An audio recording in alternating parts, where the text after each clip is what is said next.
So Mark's putting the friction modifier in there, the limited slip additive. And if it smells like BO when you're doing this, you've got the right stuff. If it doesn't smell really bad, you didn't buy the right kind of stuff. There's several different brands. Make sure you buy really good, expensive stuff. We normally use GM limited slip additive.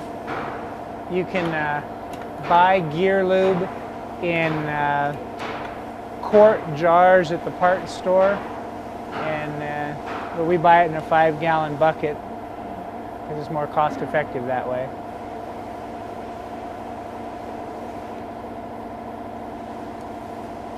And you wish there was a tidier way to do this, but Mark is pumping very slowly. I think it's there, Mark. The only way to do it is to pump until it comes pouring out the hole.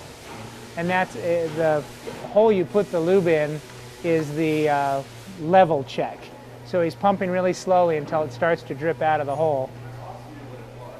And there's several different ways they do this. Some of them have a little rubber cover on the rear diff cover. Modern cars do.